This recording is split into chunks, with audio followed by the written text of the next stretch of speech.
Bonjour tout le monde, c'est Innocent Langba ou Innocent Business pour ma chaîne YouTube. Alors lorsque vous allez finir de regarder cette vidéo, n'oubliez pas de vous abonner et de laisser votre commentaire juste en bas. J'ai fait une première vidéo sur l'entrepreneur et la lecture. Alors j'ai eu vraiment un retour favorable, les gens m'ont appelé, d'autres m'ont dit waouh c'est super. D'autres aussi ont demandé oui c'est vrai on doit lire, mais c'est quel livre on doit lire en fait? Donc l'objectif de cette vidéo c'est de vous montrer quelques livres, il y en a plusieurs, mais je vais vous montrer 3 livres indispensable pour l'entrepreneur. Donc, quand vous voulez entreprendre, il faut obligatoirement lire ces 3 livres, sinon l'un de ces 3 livres. Très important. Le premier que je vais vous conseiller est de Napoléon Hill. C'est un best-seller, un livre qui a été vendu à plus de 26 millions d'exemplaires à travers le monde. Ok? Et ce livre-là, c'est Réfléchissez et devenez riche. Réfléchissez et devenez riche. Donc, vous voyez que le titre même est évocateur. Pour dire que la richesse, ce n'est pas les billets de banque en fait. La richesse, c'est dans la tête en fait. Donc, il faut d'abord être riche dans la tête. Il faut travailler son mindset avant de penser, n'est-ce pas, à entreprendre.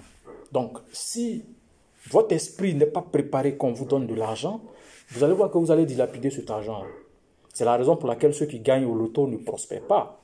Vous comprenez? Donc, dans Réfléchissez et devenez riche, qui est composé de 13 chapitres, donc chaque chapitre constitue une loi. Donc, il y a 13 lois dans Réfléchissez et devenez riche. Donc, si vous avez pu parcourir toutes ces 13 lois, alors je vous assure que ça va vous booster, ça va vous amener à aller loin dans votre entreprise en fait. C'est extraordinaire. Ça va vraiment changer votre manière de voir les choses. Ça va changer votre mentalité. Alors, vraiment, si tu as lu ce livre que ça t'a rien fait, franchement, appelle-moi et puis on va organiser une séance de prière. Ça peut arriver aussi. OK?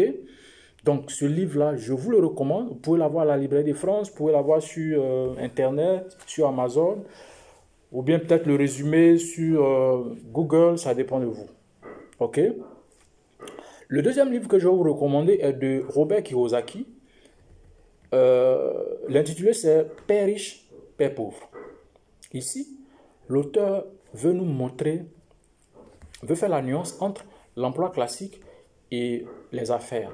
L'emploi classique, c'est quoi? C'est-à-dire, on va à l'école, on nous dit il faut travailler à l'école, il faut avoir de bonnes moyennes, fréquenter les meilleures écoles et décrocher un bon contrat dans une grosse société de la place. Et puis, par ricochet, avoir un bon salaire. Ça, c'est ce que on nous dit depuis le bas âge. On ne nous a jamais montré comment est-ce qu'on fait pour avoir l'argent. Non. Et personne ne le sait. Parce que pour le savoir, il faut être riche. Il faut avoir toi-même de l'argent pour montrer à quelqu'un comment on fait pour avoir l'argent. Bon, toi, tu n'as pas. Donc, tu ne connais pas les secrets. Or, le secret de l'argent ne s'enseigne pas à l'école. Ça, je vous le dis. Le secret pour avoir l'argent, pour être libre financièrement, ça ne s'enseigne pas à l'école. À l'école, on nous apprend à avoir la moyenne, à maîtriser les matières et puis au finish, travailler dans une société pour avoir un salaire. Voilà, c'est tout. Hein? OK?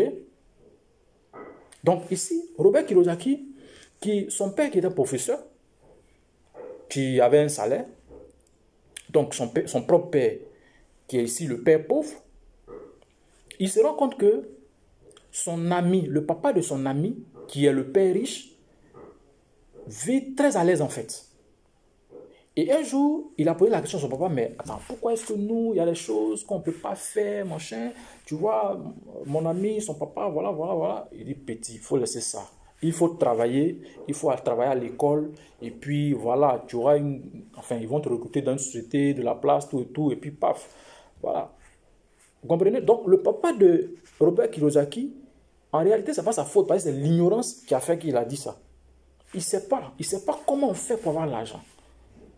Il a été calqué sur le fait que il faut bosser dur, travailler dans une grosse société, avoir un bon salaire. Vous comprenez? C'est ce que nous tous on fait d'ailleurs. Ce n'est pas mauvais, mais y demeurer, c'est ça qui est mauvais.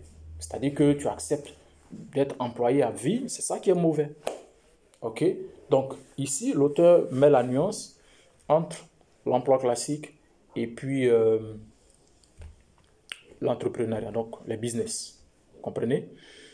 Le troisième livre que je vais vous conseiller est toujours de Robert Kiyosaki. L'intitulé c'est Le cadran du cash flow.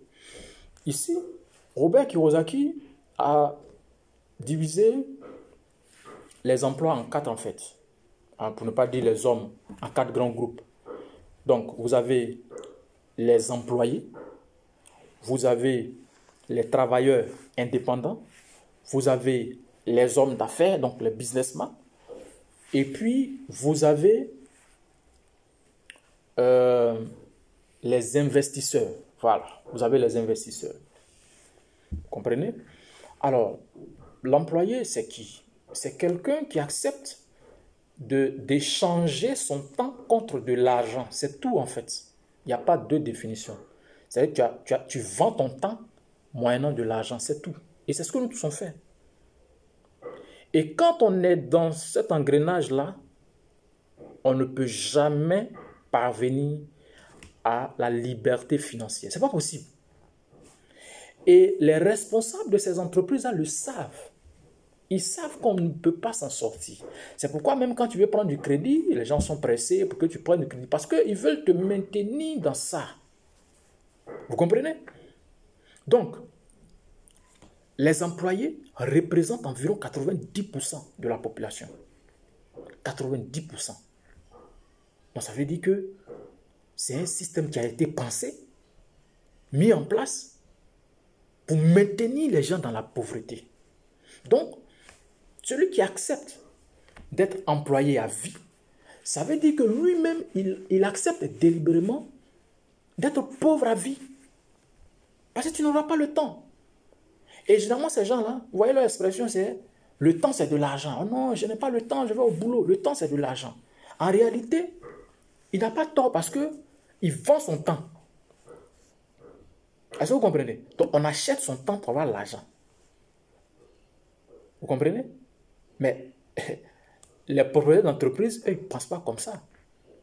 Eux, ils disent que l'argent, c'est le temps.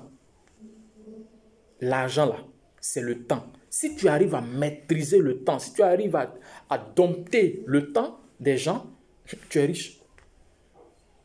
C'est pourquoi le propriétaire de l'entreprise paye le temps de ses employés-là pour avoir l'argent, c'est tout. C'est aussi simple. Est-ce que vous comprenez? Donc, dans ce livre, Robert Kiyosaki nous dit, c'est vrai, on va commencer par là, mais ne terminons pas là. Non, il ne faut pas terminer employé, ce n'est pas bon. Tu ne pourras jamais devenir riche, tu ne pourras jamais avoir la liberté financière. Ce n'est pas possible. Est-ce que vous comprenez? Ce n'est pas possible. D'ailleurs, le métier que tu fais, avant toi, il y a des gens qui l'ont fait. Mais regarde dans ton entourage. Qu'est-ce qu'ils sont devenus? Est-ce qu'ils ont atteint la liberté financière au soir de leur vie? Je ne pense pas. Laissez-moi vous dire un truc. Souvent, on pense qu'on est tellement à l'aise, on est dans notre zone de confort, on a l'argent, tout et tout, on a peut-être quelques billets de banque dans nos comptes, donc on se dit qu'on a l'argent. C'est un piège en fait. Et ça va me permettre d'aboutir sur le deuxième point qui est donc les travailleurs indépendants. Quand tu es travailleur indépendant, ça veut dire que quand tu n'es pas là, ton business est mort, ton business est bloqué, tu ne peux pas. C'est ça le travail indépendant. Donc tout dépend de toi en fait. Et donc si la manière de gagner votre argent, c'est que vos revenus là dépendent forcément de vous, votre présence, à ce moment vous êtes encore pauvre, vous n'avez rien compris. Bon, à supposer qu'il y a quelque chose qui survient, c'est-à-dire que vous êtes invalide, vous ne pouvez pas travailler. Donc ça veut dire que votre vie s'arrête là. Donc, votre manière d'avoir l'argent ne doit pas dépendre forcément de votre présence. C'est pas bon. Vous n'avez pas besoin d'être présent. Parce que si vous n'êtes pas là, votre business est mort. Ça, ce sont les travailleurs indépendants. C'est comme le couturier. Le couturier, s'il ne va pas au travail, il n'a pas l'argent, c'est tout. Est-ce que vous comprenez? Donc, sortons de l'emploi, sortons de travailleurs indépendants et allons vers les propriétaires d'entreprises, les businessmen. Des gens qui disent le temps, c'est de l'argent. C'est-à-dire qu'eux, ils achètent le temps des gens. Regardez par exemple le responsable de Orange. ok? Mais il a acheté le temps de tous ceux qui travaillent à Orange. Peut-être qu'eux, ils ne le savent pas, mais il a acheté leur temps. Vous comprenez? Et puis lui, il a l'argent. C'est que pendant que vous allez, il paye votre temps et puis il gagne l'argent. Je ne suis pas en train de dire que le fait de travailler à Orange ou bien d'être employé, c'est pas bon. Non, c'est pas ce que je suis en train de dire. J'ai dit, c'est quand vous y demeurez que ça devient mauvais. C'est-à-dire que toi, tu fais de ça, tu veux faire carrière dans ça, c'est pas bon. À moins que tu n'aies pas d'objectif. Sinon, si tu veux parvenir à la liberté financière, il faut sortir de là en fait. Pas immédiatement. Vous comprenez? Il y aura d'autres vidéos pour vous montrer comment partir de rien et créer son entreprise, son business. Vous comprenez? Et le dernier groupe, c'est les investisseurs. Les investisseurs. Waouh, ce groupe-là, c'est un groupe super. Donc, eux, ils ont l'argent, ils ont le cash, et puis ils investissent dans les entreprises. Ils achètent des actions, ils placent des bourses, leur argent dans les bourses, tout et tout. Voilà, donc eux, ils dorment, et puis l'argent travaille pour eux. Donc, la meilleure manière de parvenir à la liberté financière, c'est lorsque vous êtes couché. C'est-à-dire que vous ne travaillez pas et puis vous gagnez de l'argent. Est-ce que vous comprenez? Je ne suis pas en train de parler de la paresse ici. Non, ce n'est pas ce que je dis. Voilà, je parle d'un mécanisme réfléchi que vous mettez en place.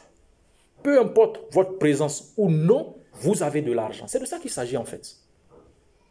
Donc, on peut commencer par employé ou bien travailleur indépendant pour parvenir donc à homme d'affaires et investisseur. C'est possible. Je sais qu'il y a des questions qui trottinent un peu dans votre tête pour savoir, en fait, c'est quel business on doit faire, si on ne doit pas être employé à vie, si on ne doit pas être travailleur indépendant. Est-ce que pour être businessman, c'est-à-dire responsable de grandes sociétés ou investisseur, est-ce que ça ne nécessite pas beaucoup d'argent? La prochaine vidéo va vous donner la réponse à ces questions. Sur ce, je voudrais vous dire merci. Et j'avais voulu faire 5 minutes, mais là, on allait au-delà. J'attends vos commentaires. Abonnez-vous et puis voilà, à la prochaine. Ciao.